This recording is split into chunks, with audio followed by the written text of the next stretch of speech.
Good morning, and welcome back to Good Morning Tobago right here on Tobago Updates. I am your host, Shenell Felix. I know whenever you see me sitting here, it's because we're about to have those conversations that you want to have while I ask those questions that you want asked. This morning, on a bit of a wet day here in Scarborough, Tobago, we are chatting virtually with Mr. Gerard Llanos. Good morning, and he is an AI specialist and instructor. Good morning, Mr. Llanos, and welcome to Tobago Updates. Good morning. Good morning. Thank you for having me. Well, it's a pleasure to have you. You have been doing a bit of a work as it pertains to AI in law enforcement and security. Give us a bit of an overview on that and some of the work that you have been doing. All right. To answer the question. We've been working with the Tobago division of the Trinidad and Tobago Police Service. So, good morning to Inspector ACP Subero and Senior Superintendent Eli. And in my dealings with them, I have found them to be highly capable, highly intelligent, highly resourceful officers, and Tobago is in excellent hands. We convened our pilot project to bring AI to the day-to-day use in policing. So we started this with our pilot training, which happened at the Tobago IT campus in Signal Hill Thursday last.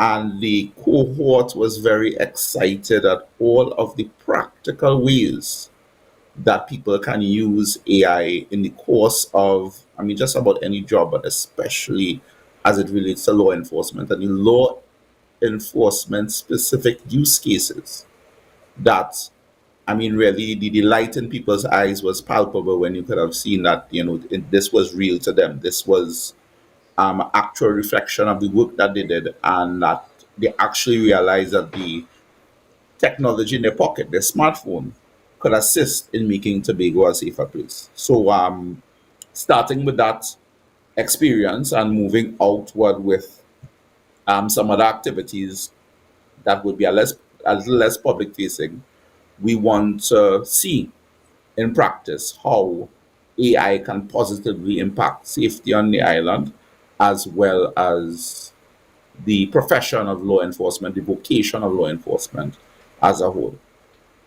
Excellent. Well, give us a bit of a preview there or an idea of what some of that implementation of that AI technology into everyday policing on the island can look like. What's an example of that? To the members of the public, it looks the same but different. So, in every job, especially jobs that involve the public, the officers that do it, whether it be any civil servant, they are stressed, they are overworked, they are inundated because apart from the core things that you and I feel and you and I want to expect out of an experience of an interaction with the police, that they have to focus on. They have to focus on a million administrative duties. They have a lot of tedious and necessary work that they have to go the long way around to do. There are things that have nothing to do with making you feel safe or comforting you in a vulnerable moment. They may have nothing to do with actually getting out there and solving a crime. They may have nothing to do with the psychological or the intelligence that goes into stemming a crime wave, identifying a perpetrator, the drivers of crime, and addressing them. But those little details have to get done, and they take time, they take effort, they take brain power. And I think people underestimate drastically the work that the police service does. When you can put technology to work, you can focus on the things that only humans can do. The individual officer can focus on the things that only humans can do. Though that human relation element, that strategy element, um, that administrative flair, that actually understanding a problem for what it is and addressing it. AI can potentially, and we have started the process of the police applying it, the police using the officers knowing how to use the tools and applying them. It can take the busy work out of that and allow people to shine in their area of genius. Understood. But when we look at a system that is still mostly manual, where you still have a system of writing in books and writing reports by hand using templates that already exist, how useful is AI when a person still has to sit down and fill in a number of these things manually? Or are we moving towards a more technology or digitally driven administrative police system that is integrated with AI? I want to speak for the police service and not speak for the police service at the same time. The police service, like every other, so let's take it away from the police service for a second. Every profession is affected by the rise of AI and the continued digitalization of our societies globally. If we look at technology application in places that are more advanced than us, we will see that this is well underway. Whether we're talking about military, we're talking about police, we're talking about the civil service, we're talking about healthcare, we're talking about education, we're talking about commerce, we're talking about logistics. Literally everything about our life is being affected. Everything about our life has to upgrade to recognize a more digital, more capable future. So, based on that, without me speaking to any way, form, or fashion to what the police has in mind and the time frame that it's going to do it, what I can say is that the police are committed to bringing, and they've articulated it in several ways over the past few years, they are committed to a modernized, effective, and customer service friendly force, and they are taking the steps to get there. So, what I suspect this means in the real world, because I am a civilian, and this is a pilot project, I cannot speak for what the police are actually going to do, but inevitably, especially with the type of leadership that we're seeing around the table, and it is excellent. I believe that Trinidad and Tobago are heading towards safer days. And I believe that our executive is going to get us there, and we're going to see a lot more technology integration. A lot has been happening behind the scenes. We're going to see more technology integration. We're going to see modernized approaches to getting administrative work done. And ultimately, we're going to find a police force that is better able to solve crimes, better able to keep peace, better able to engage in cutting edge community policing, which is really the tip of the spear when it comes to crime fighting, is winning back the hearts and minds of our communities and changing behavior. We have the right people, they are highly trained, and they are now beginning to get the help technologically and otherwise to clear their platter of the busy work and really drill into how are they going to get us to the outcome that we want as a country, which is a safe country. I am very confident that we're in safe hands. Excellent. And I'm happy that you touched on that specifically as it pertains to taking a more people-centric approach and that customer-centric approach to policing, especially at the community level. We've seen the integration of deepfake technology into videos as it pertains to the use of AI. When you look at, the police's ability to look at video footage and the ability to tell whether or not it is real or AI enhanced, are you also touching on those type of topics as well? We're definitely touching on them, but we're also putting them in context. So I believe that because I've been hearing it a lot on the island, that people are very concerned that we live in a world where you can no longer trust your eyes. If you can see it on a screen, you are not 100% sure where it came from or its veracity, etc. And the technology is only getting more insane. Last week, I was singing the praises of Google VO3, which is a video creation model that's available on Google that is insane. And if you are scrolling through TikTok, you're actually seeing a lot of VO3 work. And just when I was settling in to say that VO3 is the most amazing video creation model I've ever seen, Chinese firms dropped two video creation models that are twice as good. So we are eventually going to get to the stage where anything could be faked. But we also have to understand that in the context of surveillance, let's just talk security for a Mm-hmm. second. In the context of surveillance, running back the tape has been irrelevant even before AI. AI can review security footage in real time, activate countermeasures in real time, search sometimes weeks of footage with no human input to find the exact frame that something happened.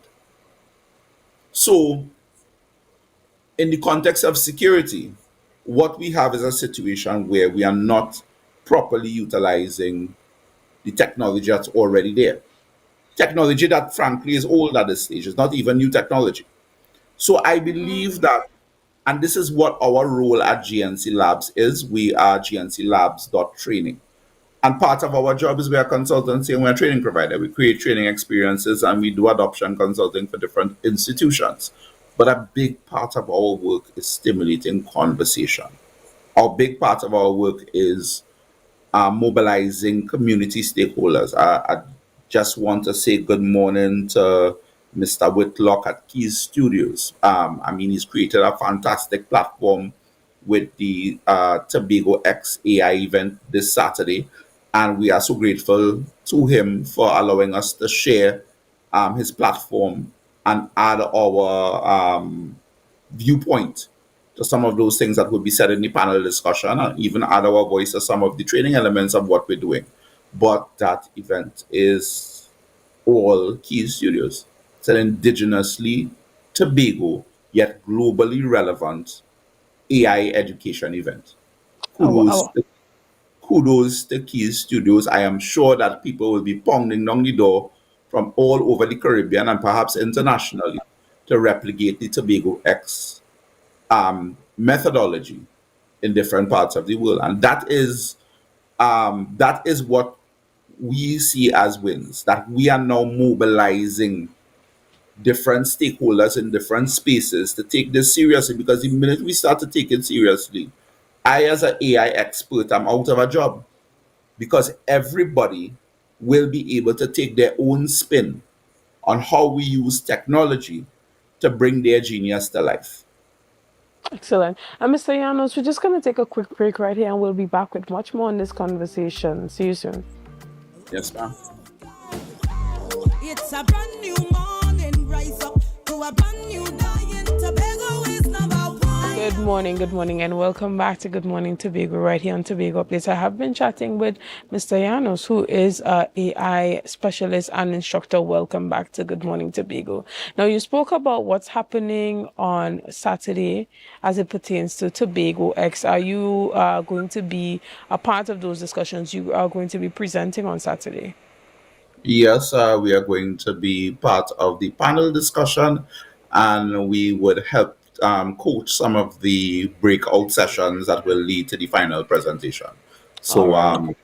that is something that we're very happy to have had some collaboration on. We take no credit for it, however, it is all the work of Mr. Whitlock and his team, but we are happy to um, share their platform and to assist, and also to point out that this is absolutely an example of an indigenous Tobago business making a mark on the global scene. Because this particular type of event, I am well connected in the global AI scene, and I've never encountered an event like this before.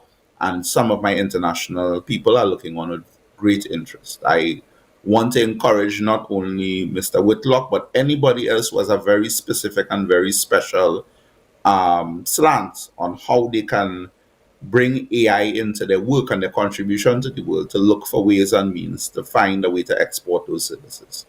Excellent. And even as it pertains to how AI is integrated at the level of the THA, have you had those discussions in terms of having more seminars and, just bringing more enlightenment into those areas? Without speaking too loudly or prematurely, I would tell you that there are several stakeholders within the THA environment who are taking whatever we have to, I'm sorry, who are taking what. All right. We seem to have an interruption there. I'm back. Hello. All right. Are you hearing me? Yes, I can hear you. Thank you for joining Yes, us I said. again, Mr. Llanos. I said that the THA is accepting our conversations and are looking for ways to work with AI on the whole and hopefully with us as well. Excellent. And even as we wrap up this morning's discussion, is there anything that you want to say to our audience this morning before we go? AI is for everyone. AI is not a secret. AI is not something for very technical people. It's not only for the very educated or the very elite among us. It is an opportunity for everybody who has a phone to learn anything, to do anything, and to up the contribution that they can make to Tobago, to Trinidad and Tobago, and to the Caribbean, and to the world with their life and their skills and their passion. And I encourage everybody not to be afraid of the tool, become very familiar with it. It's on your phone. Please go to Google Assistant on your phone, go to Siri if you're an Apple user, go to Gemini in your browser, and just play with it. Because all Understood. of the information to learn and to apply AI is already there. And then you can see us for advanced help. Please look out for our classes and our workshops coming up soon. And please do not be afraid of the future that is powered by technology. It is the path to you living the life that you want to live. Excellent. We want to thank you so much for your time this morning, Mr. Gerard Llanos, and your entire team. And we look forward to hearing more from you and those seminars that you would be conducting here on the island of Tobago. Guys, we're going to take a brief break and we'll be back with much more conversation. And as we return, we are talking about Plymouth love. See you soon. You down and nasty passion starter.